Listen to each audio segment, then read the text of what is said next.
Parti, ta gueule. Oh pardon, j'ai commencé l'enregistrement. Non, c'est voilà.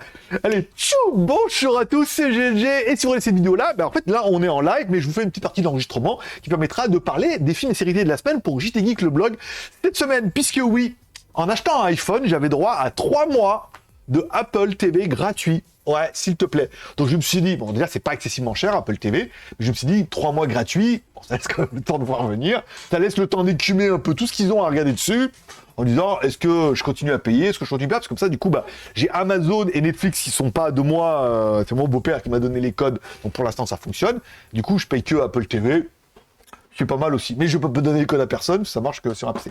Allez, cette semaine, il y avait sur Apple TV, alors je l'avais vu sur un autre réseau, je l'avais téléchargé illégalement, vilain que je suis. Il y avait également Tetris, le nouveau film alors, qui raconte l'histoire du jeu Tetris et tout, et ben c'était super bien, c'était super captivant, alors c'était un peu trop romancé, parce que pour ceux qui seront déjà allés en Russie, ce dont il parle, c'est pas retranscrit à l'écran, c'est genre...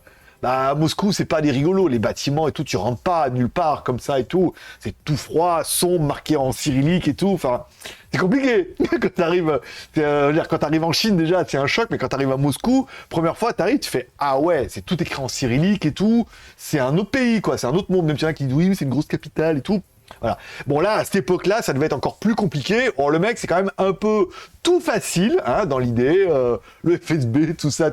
Mais l'histoire était quand même pas mal avec le jeu. On sent les manigances, la boîte qui vend les droits, l'intermédiaire et tout. Il y a un petit jeu de magouille où, bon, malgré tout, ça reste une histoire vraie, donc il doit y avoir de vraies vérités derrière tout ça. Après, c'est romancé pour faire une série télé, mais moi, j'ai trouvé la série très, très captivante. Vous pouvez la regarder sur Apple TV+, si vous avez déjà ça, parce que là, du coup, c'est gratuit.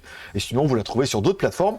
C'est vraiment un film que je vous conseille, puisque ça permet de connaître l'histoire très triste et tout. Puis, on voit, hein, parce qu'il y avait les arcades, les jeux, on voit l'arrivée de la console et tout. Il y a plein de trucs qui sont plutôt sympathiques.